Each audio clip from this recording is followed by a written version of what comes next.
Well, what an amazing start to this show. Welcome, everyone, to the official book launch of I'm Tired of Racism, written by Sharon Hurley Hall. Thank you so much for being here. It's been a long time coming, but so worth the wait. My name is Lisa Hurley, and I'll be your host for today. Those of you who follow Sharon and I on LinkedIn know that one of the questions we often get asked is, hold on, you're actual sisters? Well, yes. Yes, we are. She's big sis, I'm little sis, and the bond is real.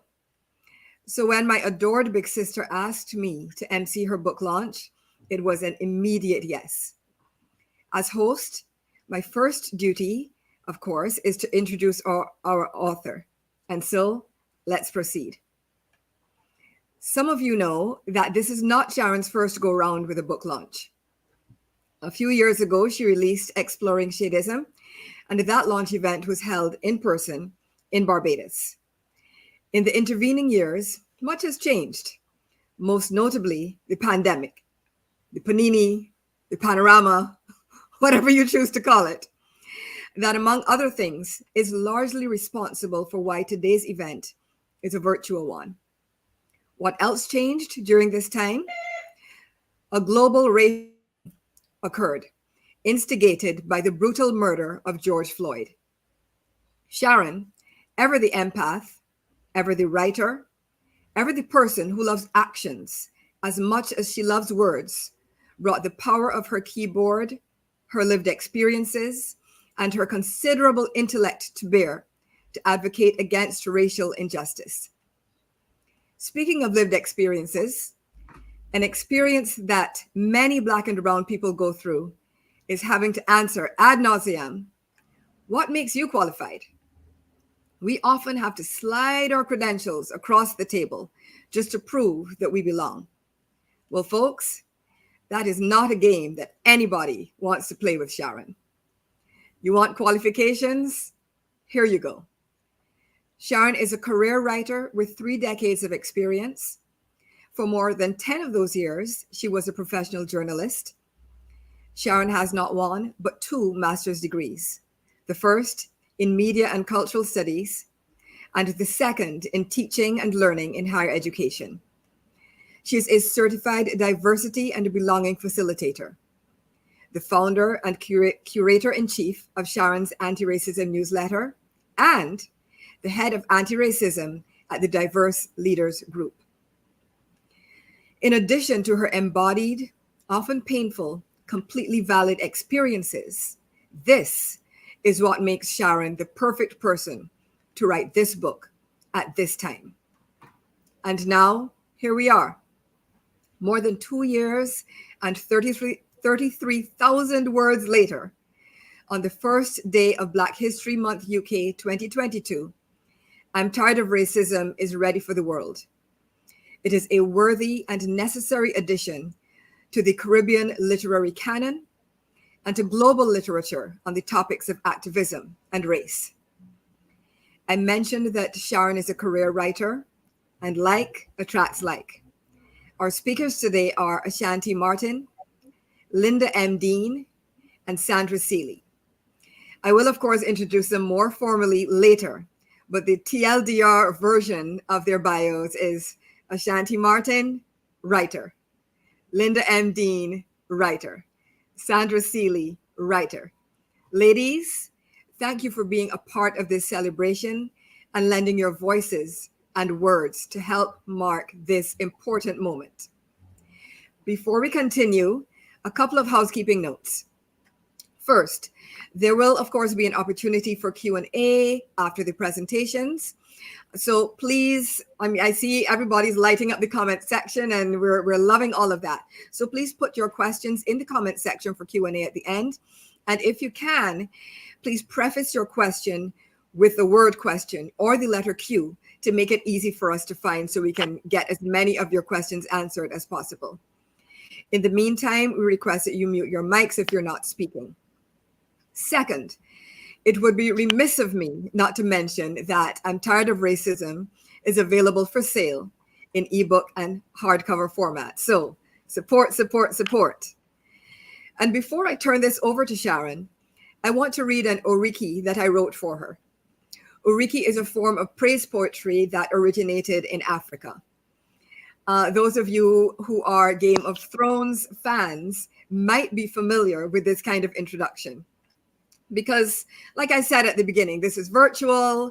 And so we don't have a drum roll. There's no Sharon walking on stage. So we have to pretend. So this poem will suffice as our drum roll. And so with that, friends, I present to you Sharon of House Hurley Hall, first of her name, avatar of anti-racism, viscountess of vocabulary, wrangler of the written word, sorceress of Scrabble, curator of content, teller of truths, polymathic prodigy, Wakandan world traveler, empress of the Equaliversity, author with authority, the great implementer. Sharon, I see you, I salute you, I congratulate you. Enough respect, my sister. And with that, over to you.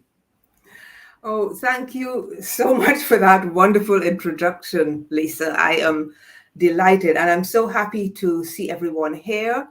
Thank you for taking time in your day to be here. To those who are going to be catching this on replay, thank you for taking the time then.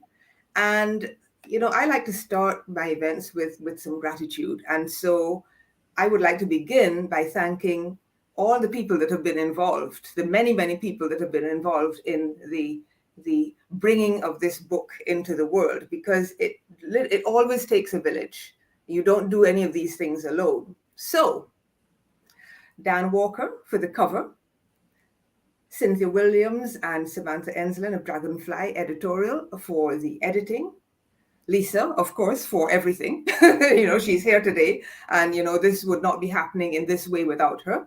My mother, Kathleen Hurley, who sent out news of this event to more than 200 people. My husband, Stephen. My daughter, who would probably rather I didn't call her name, so I won't. Sandra, Ashanti, Linda, of course, always there for me and always ready to step up whenever I ask. Leah Jovi Ford, who has kept me on 2 occasions from having a meltdown about the whole event. Emily Weltman, Jessica Jans, Catherine Alsop, and the rest of the Flow Lab crew. Kelly Fuller, who's been helping me with PR. Louis Caesar, who did that wonderful video, which some of you have already seen, and the rest of you will get the chance to see later. Michelle Allen, Teresa M. Robinson, who was the first to review the book, and I'm shouting out the Divas, the Fit 50s, the Quizzers, and the QC Posse. Thank you from the bottom of my heart. Okay, well, that's like you said, sis. It's great to start with gratitude, and we're gonna dive right in. So, I'm tired of racism. Here it is, in the flesh, so to speak. This is the day. Take us back a bit, and tell us what led to the genesis of I'm Tired of Racism as a book. Well, it's very interesting because in this case, I know exactly where this book started. It started with the murder of George Floyd, which affected so many of us in so deeply in so many ways across the globe. And that made me think of all the episodes and experiences of racism that I had experienced through my life, living in Barbados, in the UK, in France, visiting the US, and all over the place. Racism is everywhere. And I wrote I'm Tired of Racism, a heartfelt essay. And to my surprise, because it was cathartic for me, to my surprise, people were reading and responding. And I kept writing, and I found that I had more and more to say. And then a few months later, someone, it might even have been Ashanti, actually said to me, I read a lot of newsletters, but this would be great in book form so that I could peruse it at my leisure. I thought, aha, let me put a book together. So thank you for that inspiration, Ashanti. And that's how the book came into being. And, it's been a couple of years, as you said, in the making. And I'm pleased to see it come out into the world now. Wow, I mean, that's amazing. It's always interesting, sort of, to hear the backstory of how something has come into being, and I guess hear from the author. Hear your process. And one of the people that you mentioned is Ashanti, who is a friend of ours, our sister friend, right? And much love, Ashanti. Thank you for being here. And so Ashanti is up next. And of course, I'm going to do the official MC thing and let everybody know how amazing she is. So here you go, Ashanti. Ashanti Martin is a veteran writer and strategic marketing leader with more than 20 years of media experience, spanning newspaper journalism, higher education, and startup organizations. She is the general manager of Word Radio in Philadelphia, a multi platform media company, and one of only 3 independent Black talk radio stations in the country. Her work as an activist, speaker, and influencer focuses on the intersection of communication, technology, Black culture, and the workplace. In October of 2020, Ashanti wrote an article for the Sunday edition of the New York Times titled Black LinkedIn is Thriving. The piece galvanized a movement to transform the workplace experience for Black and other marginalized communities. Ashanti is an outspoken advocate for Black land and wealth reparations and has been featured in numerous publications, including Forbes, NPR, Reuters, and USA Today. For her work, Ashanti has won awards from the Garden State Journalists Association, the Council for the Advancement and Support of Education, and the Germantown Mennonite Church. She is also the person who wrote the foreword of I'm Tired of Racism. And so with that, Ashanti, welcome, my sister. Thank you so much again for being here, and bless us with a few words, with whatever you care to share or read. The mic is over to you.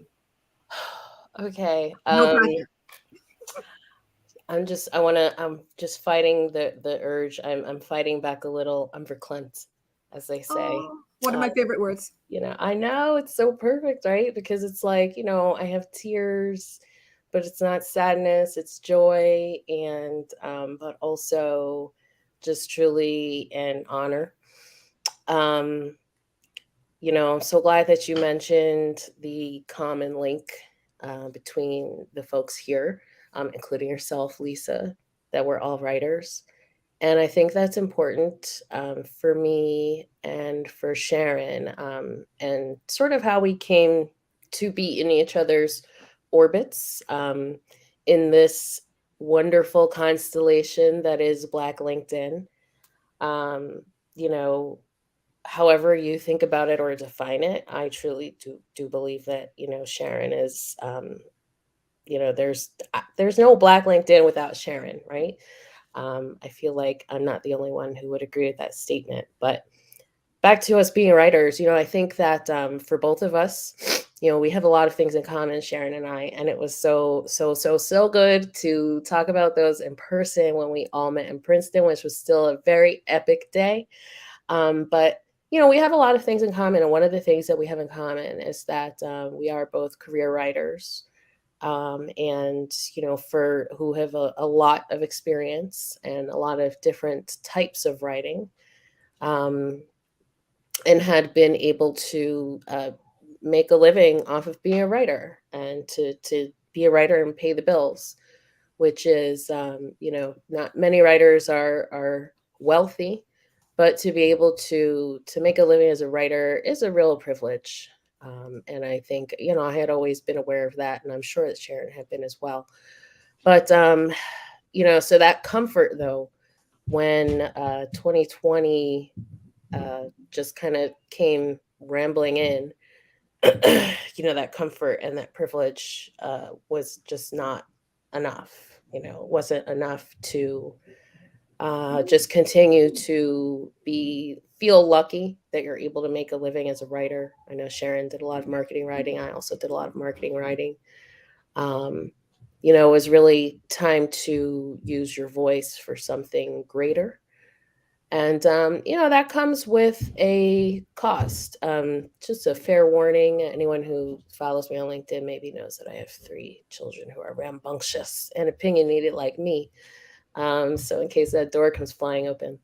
But, it wasn't enough anymore to just sort of, do what we were doing. And so the fact that 2 years later, Sharon has become, in my mind, one of the leading voices in anti-racism, both on LinkedIn and of Black LinkedIn, but also off the platform and across all of the various audiences that she has worked so hard to build. I think it's important to note that, her audiences are so loyal and ardent because there's a lot of trust that Sharon has built. Sharon has started dialogues and been able to have dialogues about very things that can often, devolve into, discourse that's not really helpful or healing to anyone. But Sharon has a way of creating those spaces and really allowing people to learn in a way that's open. So, but, there is a cost. And so I think that the title of Sharon's book, I'm Tired of Racism, kind of touches on that. And throughout the chapters of her book, anyone who reads her newsletter already understands that. But it is truly a different experience. And Sharon, it's funny. I was wondering where that genius idea came of turning a person's newsletter into a book. And so I was quite shocked to hear you say that it was my idea. It was indeed. You know what? It wouldn't be the first time I said something and then, just kind of forgot about it. And I'm happy to share the ideas with the world. Now I'm going to steal my idea back from you, maybe. But, the thing is, I don't know that I even can, because I hope people understand. I'm sure a lot of writers out there do. But for anyone who doesn't, that the labor and the work of producing a regular newsletter is not insignificant. It really takes a person who is determined, who knows how to keep their head down, and all while doing this, doing this while writing about a topic that can be very emotionally taxing is, my hat's off to Sharon all day, every day. It's something that it was very much a blessing to have the opportunity to write the foreword to this book. And what I will say is that even though I was a new reader of Sharon's newsletter, to sit down and read the book, and if anyone didn't see my comment, I just purchased the book. Go buy it. Even though I did read it, I can't wait to that's just another way that I'm happy to support Sharon, because she has supported me for so long. But it really is an experience to sit down and take in her words, her very thoughtful, very carefully chosen words. Lisa, you and I have talked about what a sharp writer Sharon is. And this book truly is the kind of book that you can just sit down and just sort of glide through. It's very easy to read, but at the same time, it's not easy to read because contents are so weighty. So I'll just kind of end on talking about how, even though this was something that I, like Sharon, have devoted my life to in different ways throughout the 2 years, I was able to learn a lot from this book.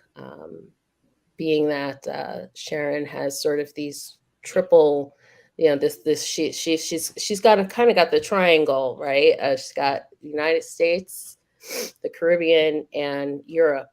And being able to talk about, there are a lot of things that even I, as a Black American, don't necessarily understand about being a Black Caribbean living in America, or understanding being a Black person living in Europe and having relatives in the United States.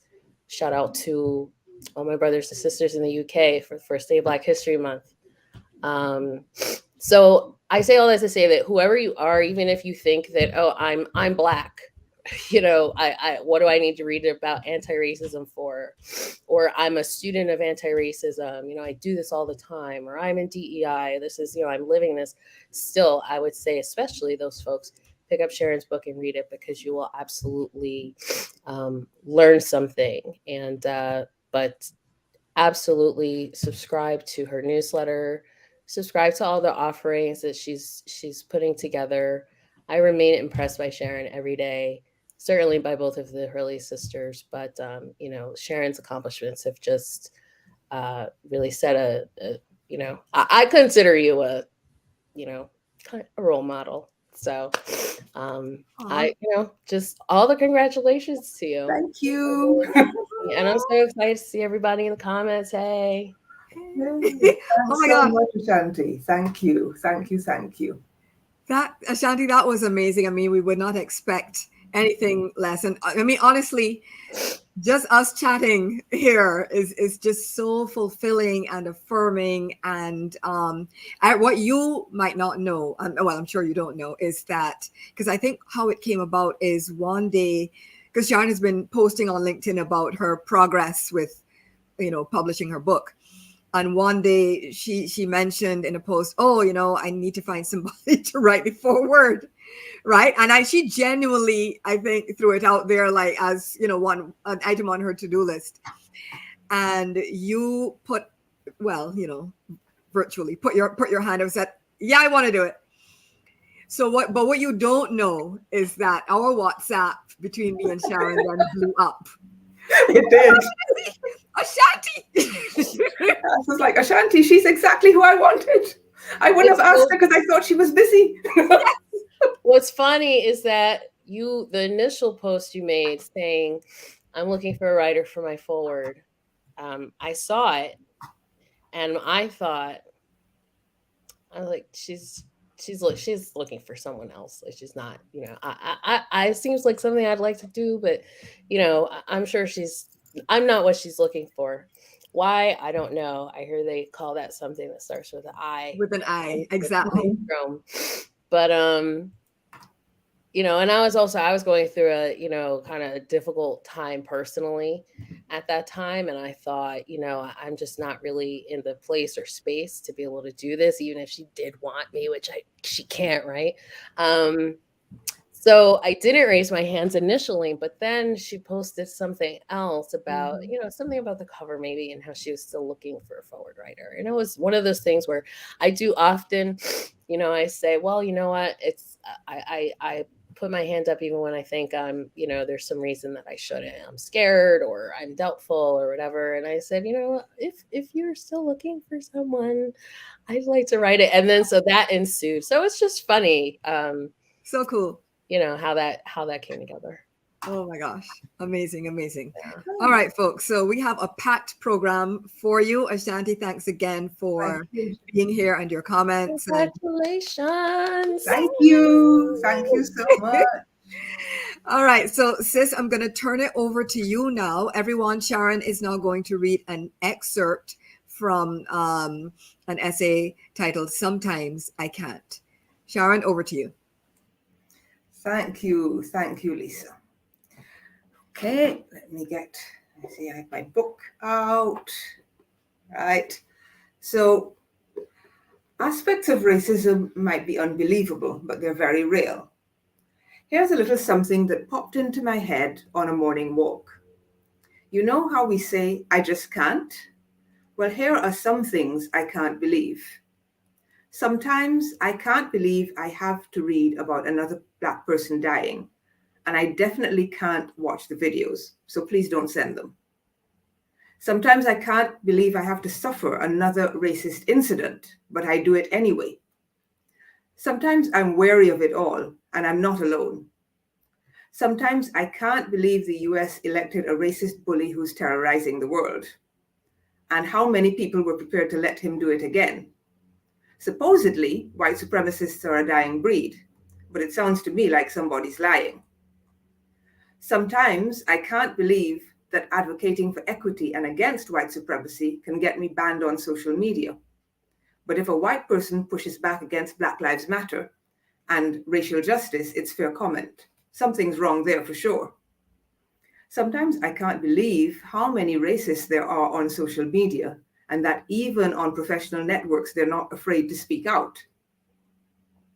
Sometimes I can't believe that companies think that hiring a white woman ticks the diversity box. Sometimes I can't believe that I still have to argue that racism and equity are human rights issues and not political ones. Sometimes I can't believe that even though the world is better for some Black people, it's not better enough. Sometimes I can't believe I have to write about this again, but I must, or how will it end? I must believe one day racism will end, but sometimes I can't. Wow. So powerful, sis. And one of the things that I have to echo Ashanti's words here. I look up to you as a writer. Like, the writing it's crisp. It is crisp, and in this particular case, it's there's a poetic sort of cadence to it. Is that something that is deliberate on your part to add in that poetic kind of rhythm, so to speak? It comes up sometimes. It's not something that I can choose. I think all the writers would know that sometimes the form just comes to you. Mm-hmm. A lot of those most poetic ones have happened when I've been on a morning walk, and it's like the rhythm of the feet and the fresh air in the morning brings out those rhythms, and that's what ends up coming out. I don't know when I start, and what happens to me is that I'll walk 2 kilometers, and all of a sudden I have to turn around and head back home quickly so that I can write it down before I lose the inspiration. Yes. Yeah, I mean, all of us writers are familiar with that. Like, you have to walk with some kind of recording device, or good old school notepad and pen or whatever. So yes, I completely relate to that. I want to take a second here to say two things. One is, I think I noticed in the comments Marjorie Thorpe. Oh. Right. Hi, Yes. Marjorie. Hello, Marjorie. Hi. Thank you so much for being here. Y'all don't even know, this is someone that probably knew us before we were embodied ourselves. So thank you so much for being here. That is a wonderful feeling to see chosen family show up for this. All right, so moving on. And I'm sure you guys can already guess, but I'll say it formally. This is probably going to run over the hour. We're hoping that you guys can and will stay with us because we have a lot more to go, but just want to let anyone that has a hard stop at 1, we're going to run over a bit, but we will have, we'll find a way to get the recording out to you. So next up is Sandra Seeley. Sandra is an award-winning writer, author, poet, and cultural practitioner. She's an IMDb-listed actress and spoken word artist. She's a former cultural officer of the National Cultural Foundation of Barbados and the founder of the Caribbean Writers Facebook group, which boasts more than 2,000 members. Caribbean Writers is a safe space for writers from the region at various levels of experience, for lovers of Caribbean literature, and for those wishing to connect and celebrate each other. The main focus is regional arts news, the publishing world, and highlighting the Caribbean region and the diaspora. Sandra, my friend, welcome. You're always here. You're always here. It was a given that you were going to be here. No questions asked. And thank you for your friendship and your loyalty. The mic is yours. Thank you. And I trust everyone can hear me. Yes, everyone can hear? We can hear you. All right. Peace and blessings.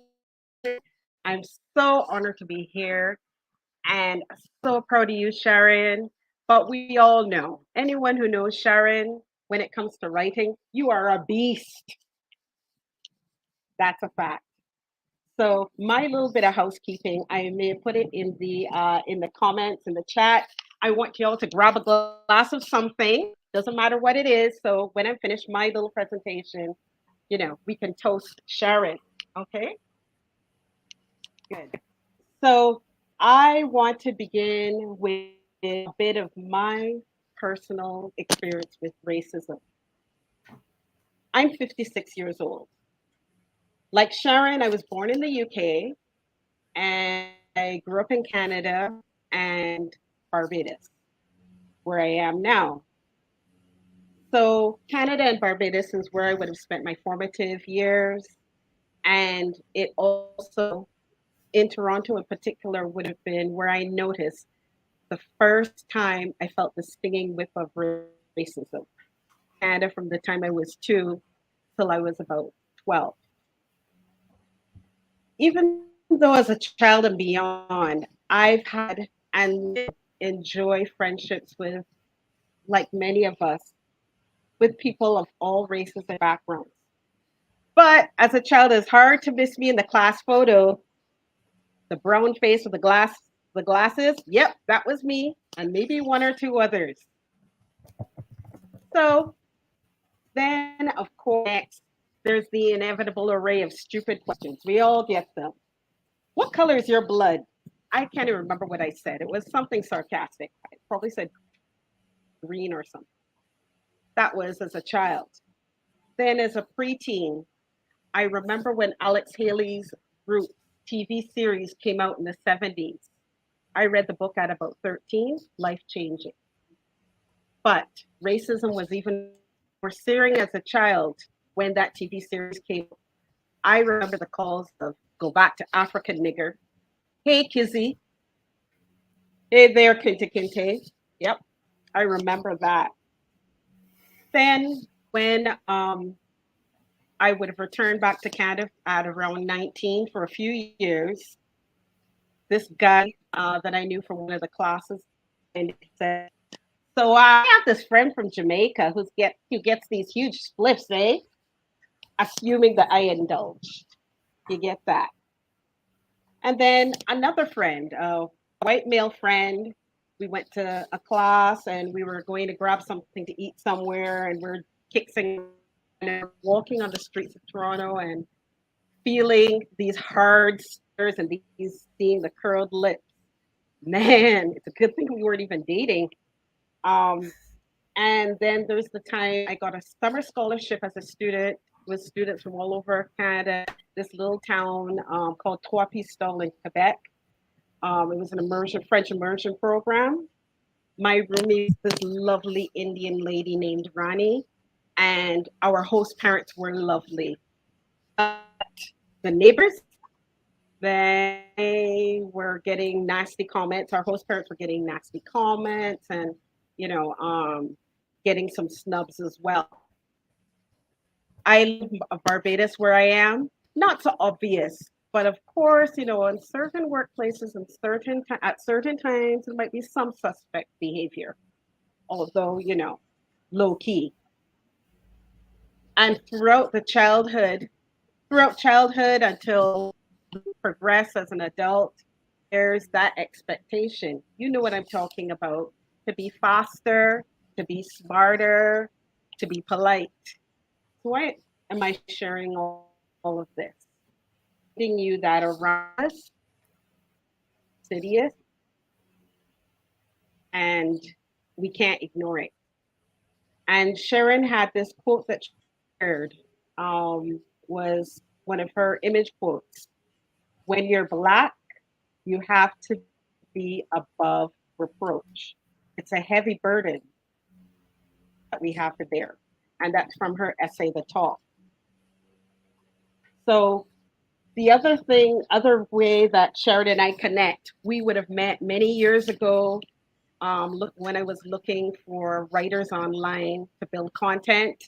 But since then, beyond her essays, beyond her seminar, her writing for business, Sharon writes poetry too, as Lisa alluded to. She actually won her first NIFCA award and with her first entry. And let me tell you, that is not easy. Those NIFCA don't play. I the thing is with effective poetry, and I think also why Sharon would have won an award for that is because effective poetry is something that makes you feel something. It makes you feel something quite naturally, just like with any form of art. Her symbols and her imagery quite crisp and you connect to. And yes, that rhythm, that rhythm. So the thing in some of hers, she's also included poetry. So I want to share one with you, and it's called Free But Not Free.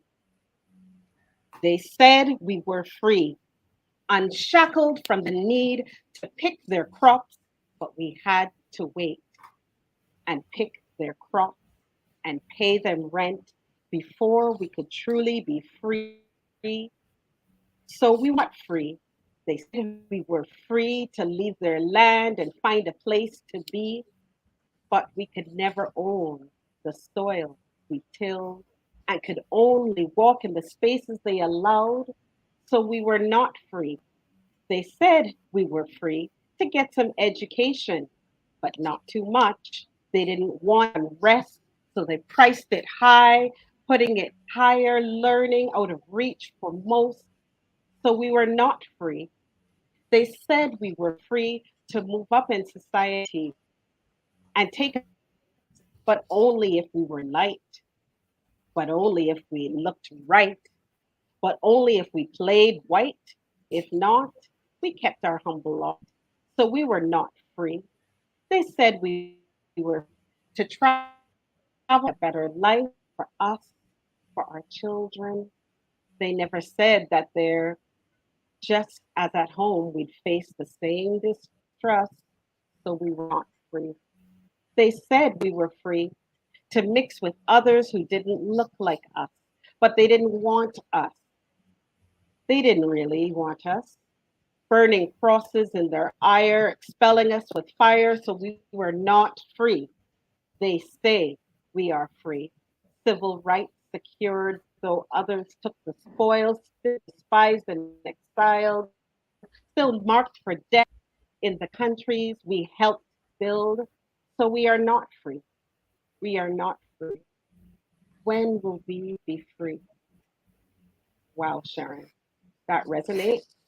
I'm going to challenge you to take that piece and put it to some music and release it as a single. But I'll talk to you about that later. So you always have challenges for me. I love I that. I love that you challenge her. I love that you challenge her, Sandra. She challenges Yes, me all the time, what a lot of believe people me. don't know is that Sandra is my poetry mentor. She's the person that encouraged me to actually submit some of those poems to competitions and get them published. As a result of which, I think I've now, apart from the 3 at NIFCA, I think I've submitted 2 or 3 more to other places and had them accepted. So Fantastic. The colonial Okay, passage was one of them. Yes. yes. Yes. Could I just say a couple just the book? Yes. All right, right. So one of them was colonial passage. I remember that. All right. So to the book now.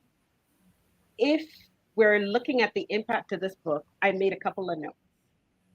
This book, to me, it means if you're Black, that you know that you can connect, know that someone understands and can respond, and you can respond in an appropriate way with knowledge. You can even reach out with a topic that you think touches you, or even you could you could even suggest something, I'm sure. But of course, you have to subscribe to the anti-news to the anti-racism newsletter.com. All right. Then, 2, whatever your race, especially if you're white, you now have a tool that you can use to talk.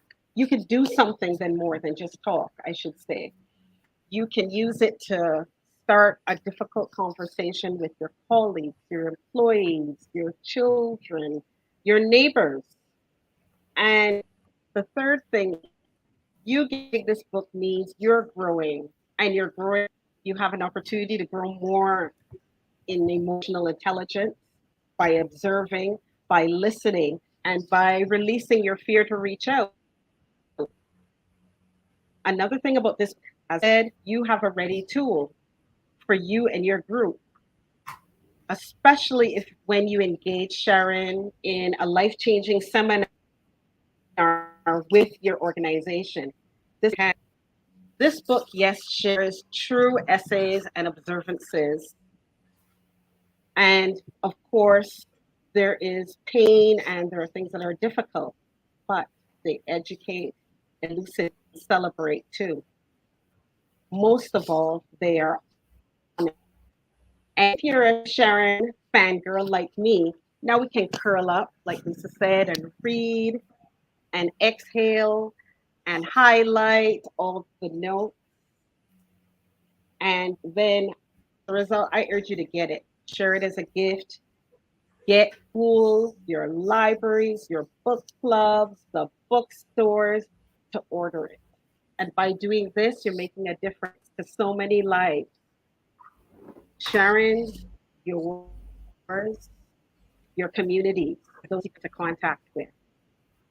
So I want to say thank you, Sharon, and congrats on your. Everybody, grab your glass. Remember, I told you, grab your glass.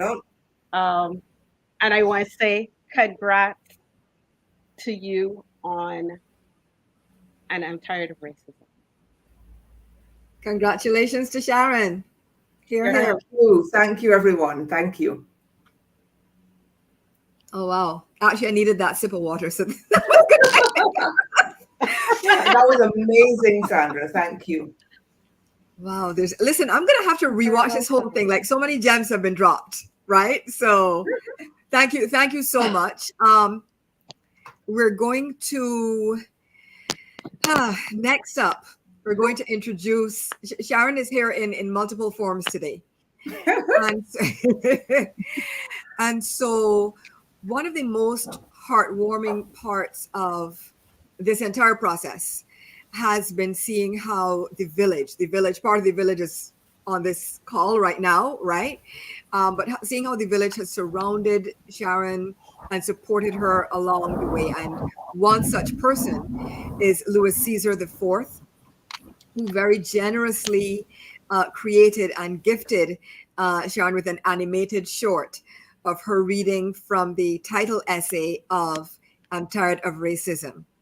And so, folks, that's what we're going to watch next. Cue, what was it you say? Roll video, roll tape. I'm a Black woman, but sometimes I don't speak about race and racism because I'm tired. I'm tired of the color of my skin being a reason to stop me from my daily rounds or being, in the US, a mark of death. I'm tired of the name calling. The first time someone called me the N-word, I was 6 or 7. I can still remember the sting. I've been called that word in multiple languages and it hurts in all of them. I'm tired of the problem of my hair. The nun who ran my primary school in the 70s took exception to my afro. Is it clean? Is it neat? Asked my dad. If the answer is yes, we have nothing to talk about. I'm tired of the double take when I walk into an interview. My name could be that of a blue-eyed lass from Ireland. They weren't expecting to see me. One colleague complained that my name wasn't African enough. Who asked her anyway? I'm tired of the reduced expectations, the people who think I'm of lesser intelligence. Trust me, I'm not. And the ones who assume I'll only be interested in Black issues. I'm a human being, and this is my planet.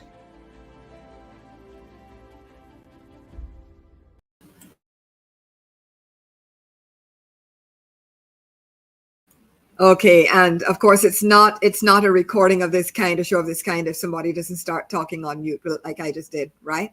So that was very, very cool to watch. Sis, can you tell us a bit about how that came about? You in animated form. You're here live, you're a cartoon. How did this happen? Well, as you pointed out, I've been so touched by how people have just come out from every direction to support. And so I think this was a knock-on from Lewis having done a similar thing for an episode of Black Power Moves podcast, the episode that we recorded with Liz Leiber. Hey, Liz. Which, yeah, big ups to Liz. Listen to that podcast, right? And so he mentioned that he would be willing to do a cartoon for me. So, so said, so done. I went away, I did a little recording, and I sent it off, and I got back this fabulous cartoon short, which, I'm really delighted with. Amazing. It's like I saw it. I'm like, I want everything in cartoon form. So cool. All right, before we move on to our next speaker, I just want to shout out a couple other people. One is Maureen Henry. Mrs. Henry, thank you so much for being here. Wow, again, somebody that probably knew me before I knew myself, right? Has known Sharon and I from childhood days way back in Trinidad. So thank you so much for your love and support over the years. Definitely a guardian angel in our lives. Big ups also to Sharon Wiltshire. We see you. Thank you so much for being here. Also, Candace, we see you, Lurlin's daughter. So please say hello to your mom, right? And thank you just so much. The village is here in force, and we're grateful. So next up, we have Linda M. Dean. Linda M. Dean is a British-born Barbadian writer, editor, and storyteller. She is, along with Canadian author Robert Edison Sandiford, the co-founder of the publishing and cultural entity artsetc.barbados.com. Her writing for children and adults has earned her several national awards, including Barbados's Governor General's Award of Literary Excellence. She side gigs as a writing and learning guide, otherwise known as the Summer Storyteller. Linda is a long-time family friend, babe. Yes. Oh my goodness. We go all the way back. We do. We're here. Over to like you. A friend. Thank you. Hello, everybody. Lisa, you are so right there. This is. I feel that Sharon. Oh, how long have I known Sharon? 40 years. And the thing is, she didn't come to me firsthand. I got to say this. She is my sister's best friend. She is my sister's sister. And I think Sue is in the chat. She is my sister's sister. And because she's my sister's sister, Sharon is also my sister. And we connect in so many ways. Listening to Ashanti's comments and Sandra's comments, we're all writers. And this is how I link with Sharon as well. I consider her a co-conspirator. This event today, this village, I hear this term as village, all co-conspirators in this village today. And Sharon, I'd go to say, bless you. Bless your head, bless your hands, bless your heart, girl. Serious. Thank you. Yes, absolutely. And Lisa, I want to ask you, is that marvelous Oriki that you shared at the start? It's a praise song for Sharon. Did you have the line in there that says, Sharon, good troublemaker? You is know that line what? in your Oriki? It is about to be. It is about to be, because I think it's important to add in, because she is exactly that. So thank you. Yes.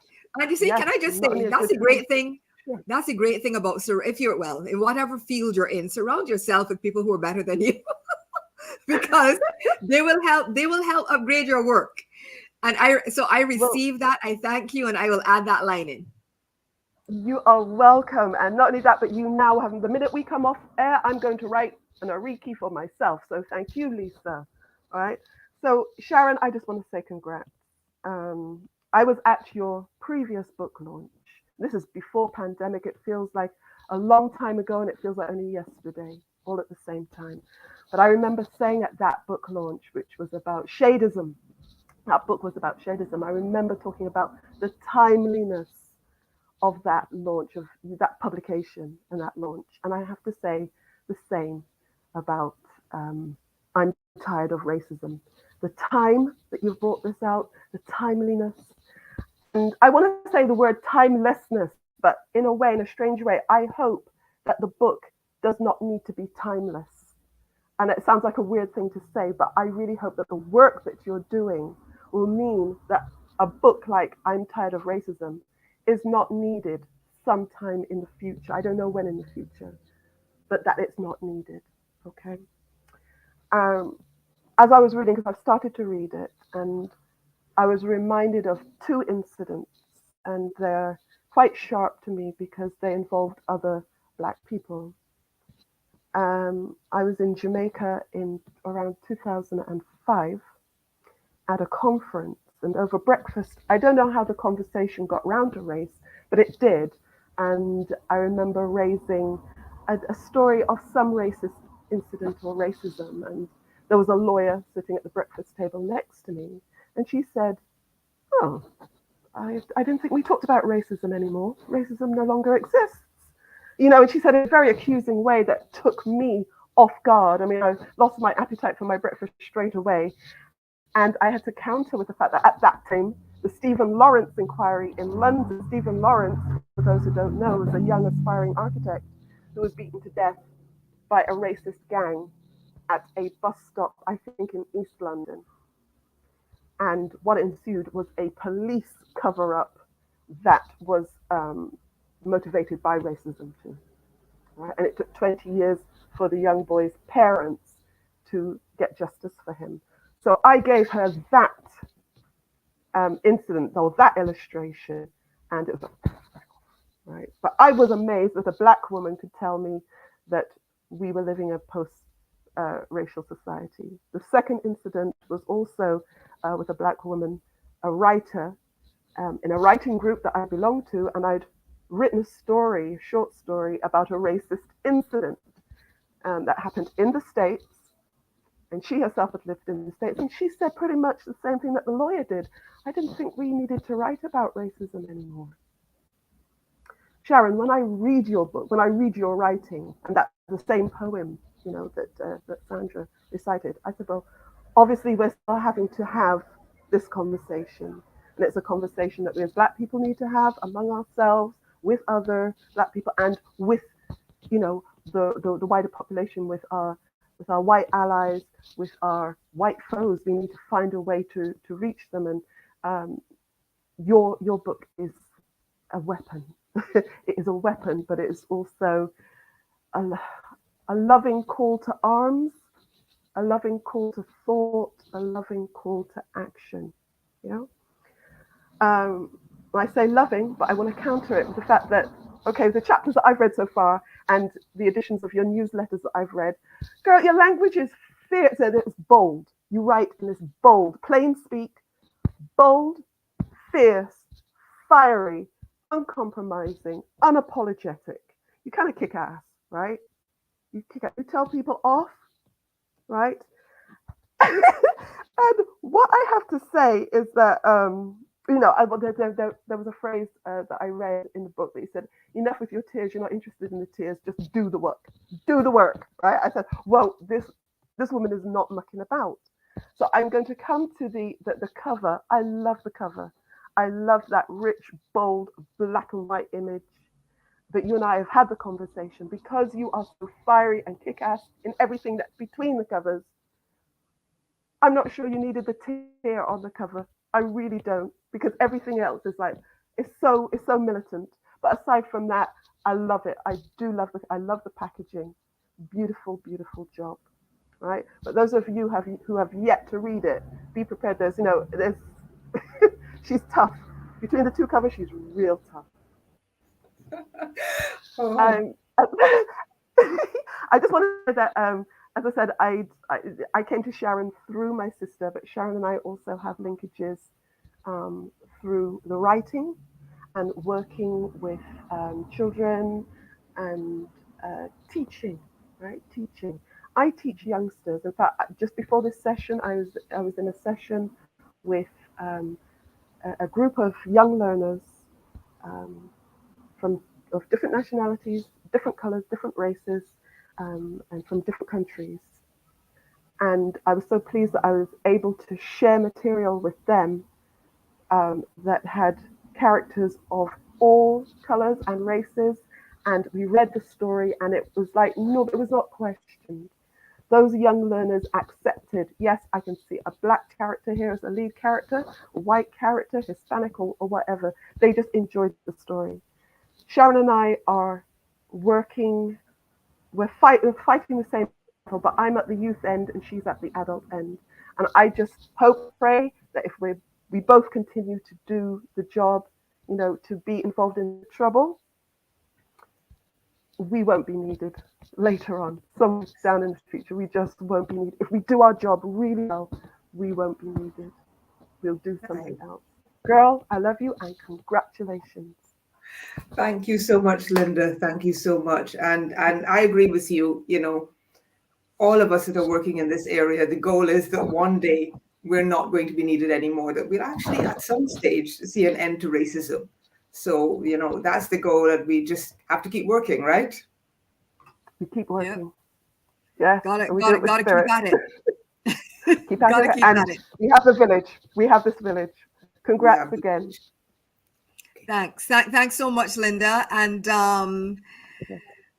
wow, this is just also so heartwarming. It warms my heart to see everybody gathered, you know, see everybody in the comments gathered here.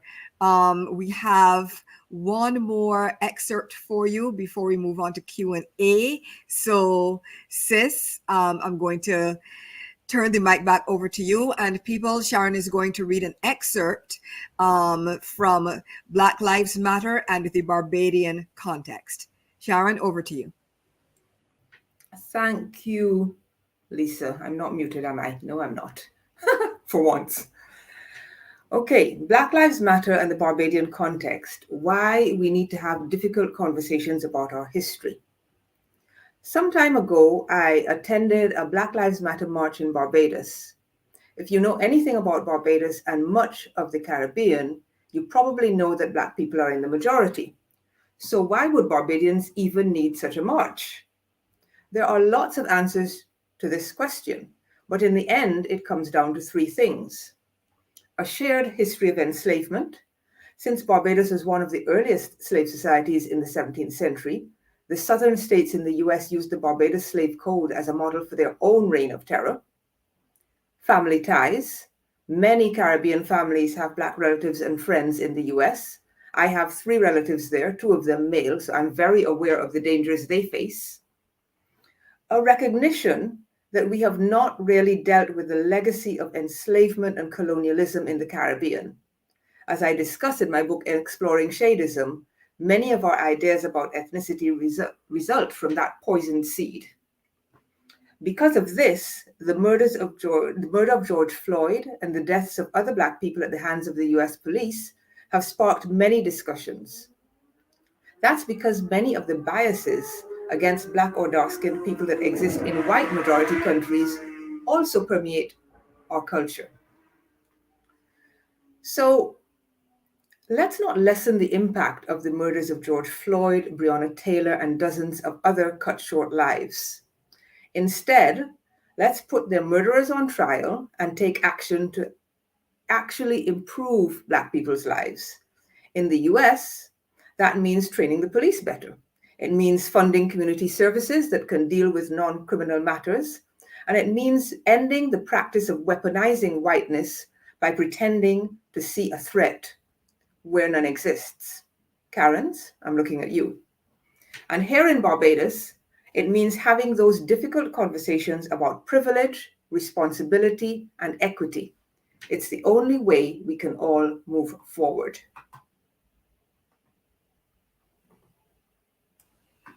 All right. Thank you so much, sis. And yes, moving forward is actually exactly what we're going to do. since we are at time, but as I mentioned at the top of the show, well, in the middle of the show, we are running a little bit over, but I want to take some time to see if we can get to some questions that have been in the comments. So if that's okay with you, sis, we can bring everybody back up and start with Q&A. All right. So the Good. first question that I have, which comes from Paige, which comes from Cheryl Richardson, is it says, so excited for you, Queen. Can you please share how you determined which publisher and how the deal actually works? Well, that's an interesting question, Cheryl, because I'm self-published, proudly independently published, in fact. I decided that I did not want any gatekeepers. You know, it's if you look at the publishing industry, the traditional publishing industry, the majority of books published are by white men. The majority of people editing and commissioning the books are white people. And so it wasn't even a question for me. I knew that I was going to self-publish this book. And, you know, it has taken a while. But, you know, for anyone who's looking for tips on self-publishing, getting a professional cover design, getting professional editing are absolutely crucial. And, you know, getting the kind of readers who aren't afraid to tell you if they think you've got something wrong. You have to be able to take constructive criticism and feedback if you're going to make the book good. I hope that answered your question, Cheryl. All right. Thanks so much, sis. All right. Next question. Were you nervous at any point in the process? And what motivated you and continues to motivate you during your time writing? I wasn't nervous about writing. I wasn't nervous about the writing part. Were you nervous about this event? I'm an introvert. What do you think? I definitely had butterflies this morning. Oh my gosh! Yeah, we're all in butterfly mode this morning. Right. I wasn't nervous about the writing part. You know, I had written a lot of these pieces, not all of them, for the newsletter, and so it was a question of putting them together and making them fit into some sort of narrative. And then my editor made a couple of suggestions as well, and so that bit. I'm sure Ashanti could back me up on this, right? If you've worked as a journalist, you don't often get writer's block if you set yourself a deadline, because when that deadline comes, you have to deliver your words, right? Yeah, you would agree with me, right, Ashanti? Absolutely, which is why, you know, I know how much, I hate to use the word grit, but I know how much grit it requires to set your own, to be your own editor, your own assignment editor, you know, your own person who's, you know, you're the writer, you're the reporter, and you're the editor, and you're the decision maker. That's not easy. No, no, no. It isn't. You're like, But, you know, it also beats having someone make those decisions for you for certain types of work.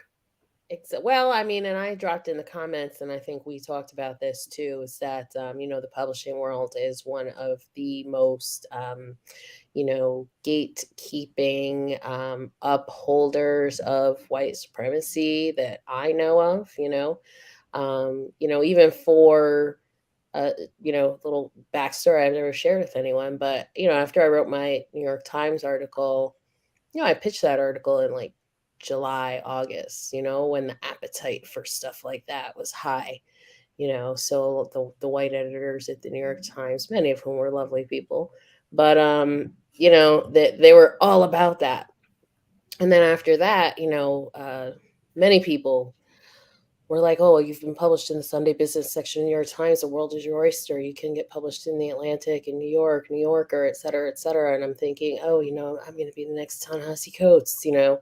But I was very, very quickly disillusioned with a lot of the conversations that I had with editorial teams at some of these elite publications, because sort of, and I think that's interesting, this is an ongoing topic, kind of, you know, now that the noise has died, You know, it's like I found I had to do a lot of twisting and turning of my ideas, a lot of answering questions about my ideas from people who just didn't really get it. And then, you know, finding myself feeling like I had to contort myself, or like kind of simplify or water down, or worse, you know, potentially put Black and brown people in harm's way in order to, you know, write the stories that they wanted to hear. So I just, you know, that's not my scene. And, you know, and I think that goes back to the feeling of, you know, having been a writer for so long and having had to answer to so many people for so long and have your writing critiqued, you know, and especially when you're doing, you know, copywriting and things like that, you know, your stuff is always under review. So, you know, when we talk about freedom and liberation, you know what I mean? We're talking about Black liberation. We're talking about liberation from the corporate plantation. I certainly am. But also just liberation as a writer and saying, you know, I'm going to write what I want. I don't actually care what you think about it. Your thoughts are not going to stop me from publishing it. And the people who find your words, it's going to resonate because it's your story and not your story told through the filter of someone who said, okay, this story is okay to tell. Yeah. So you know, that's why your words, Sharon, in this book are so, you know, they're so polished, but you know that they're 100% unfiltered, you know? Yeah, for sure.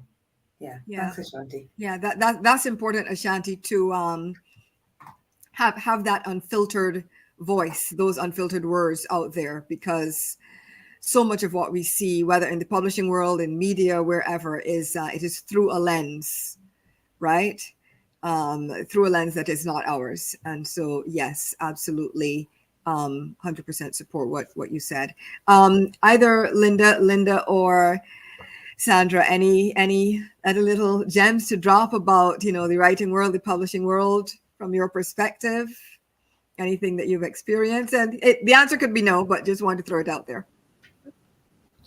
Well, yeah, look, I feel caught between the two, right? So as a person who is trying to professionally, or sorry, traditionally published, but also looking to do her own thing, and kind of which stories do I feel can fly without me having to protect them just a little more, you know, stories that I really don't want filtered at all, or whether they're stories for children or stories for adults. So it is a fine line. I'm in both worlds at the moment, and it ain't easy. And the temptation to go fully self-published is there more and more. I will say that. Mm-hmm. Thank you, Linda. Anything from you, Sandra? Well, all I would add is that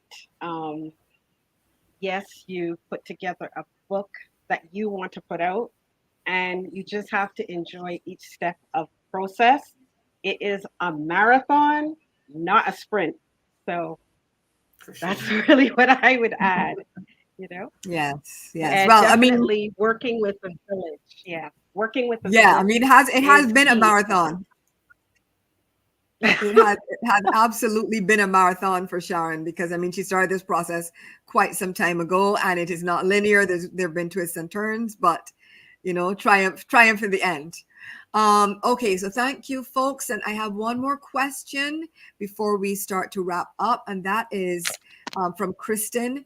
Sharon, do you have a preference as to which format of your book we purchase?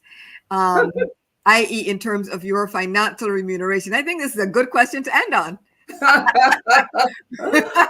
Although we do have a couple more, but we do have a couple more questions, and we'll try to get to everybody, yes, at least briefly. Yes. This question is really about royalties, right? So let me be transparent. My experience is that the royalties are slightly better on the ebook version, because the print costs of the print version are high. So that, you know, when you subtract the print cost and the shipping cost, then you make slightly less for the print book as a writer. But I think there's like a dollar's difference right? There's not a lot in it. But I'm happy. Many people are connected with me on LinkedIn. If you really want to get down in the weeds of all the nitty gritty of the costs of self-publishing on Amazon and elsewhere, I'm happy to discuss. I think That's we a do whole have other a few book. more. Yeah. Well, there's that too. I am actually working on a guide to launching your book and self-publishing, but I don't know when that's coming out. Okay, We have all a right. few Thank more you. questions, I think. Yeah, we have a couple more questions, and one from Mandy. So, writing is clearly a gift you share, Sharon. How did you get into writing, and what sustains you to continue? Oh, good question, Mandy. I got into writing by accident, sort of. I did a degree in French and Spanish. I spent a year living in France, and I was coming back. I came back to the Caribbean, and I was looking for a job. And I was just about to go into teaching when someone dangled a journalism job under my nose. And that was it. That was it. And then I've been a writer ever since. And Happy accident. happy accident. What keeps me continuing? Writing is such a great gift, right? Because it's something you can do for yourself as well as for others. So sometimes you can write things that are cathartic, that help you to process things. And other times you're writing things that you want to share with the world. And so I don't actually see myself stopping writing. I may not always write for external clients. I may write more for myself. I might, I'm definitely going to continue the newsletter. But I don't ever see myself stopping writing, because there's a certain joy and satisfaction in finishing a piece that you're happy with. That's kind of hard to give up. Yeah, yeah. Yeah. It's like your soul is at rest. Yes. In that moment. Absolutely. Okay, so last question before we wrap up, from Asmara, and I hope I pronounced your name correctly. So Asmara asked, can't imagine how difficult this was to write. Sharon, what was the most challenging part for you, given the personal and incredibly complex nature of this topic? So super easy question to end on. Oh, yeah. Thank you, Asmara. Okay, so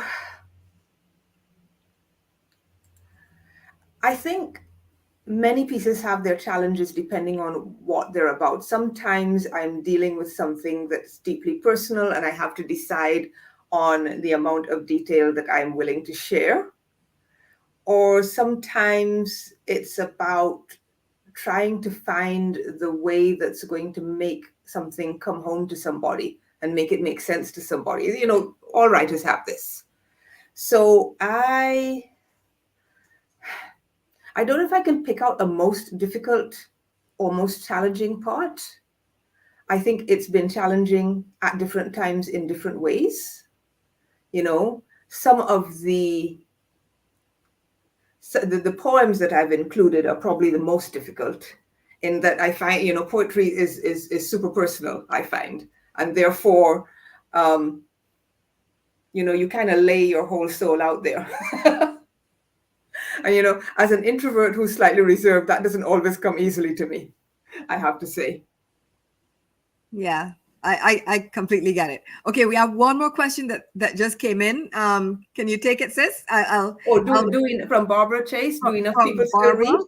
Right? So the question is, do enough people still read so that works like Sharon's do not get lost? And actually, I want to throw this. I don't know. I guess I feel like I should throw this out to the panel. Are enough people still reading? we say at a book launch, but but yes. Any thoughts? Any thoughts on that? Any of you that care to right? Ashanti, Well, there is lots of competition. Sorry. There is lots of competition. We know we're competing with a lot. And I think that's why partly authors fight back with audiobooks. Audiobooks certainly count as reading. That's definitely a great way to connect with more people. And also, of course, what I throw out to Sharon, and I know what Linda's done already, which is, you can take a separate piece and put it to some music. And that way you can also introduce people and pull them into maybe reading. So if they don't read the blog, they read the book, and they may listen. They'll definitely watch a video of you sharing your work. So yeah, there's competition, but we can still do it, and we can still do it and get out there. Awesome. Okay, thank you. Yeah, Well, I would. Go ahead, Linda. No, I was just going to add that just looking at the competition out there for among new children's titles, the publishing houses, the big five independents, there are so many books coming out, and just on social media, you see the amount of book chat that there is. It suggests that we are still reading, right? Despite all those distractions, the games, the video games, and so forth, people are still reading, whether it's their Kindle or they actually have the physical book. I think there is hope. So yes, yeah, people are still reading. Good to know. Okay, so we have a question on screen from Emily. If you were not having to write about racism, Sharon, do you know what you would write about? If I weren't writing about racism, well, I have in the back of my mind, there are two genres that I particularly like. I like science fiction, and I kind of like thriller, mystery, detective stories. So if I weren't writing about racism, maybe I'd write a sci-fi epic. Who knows?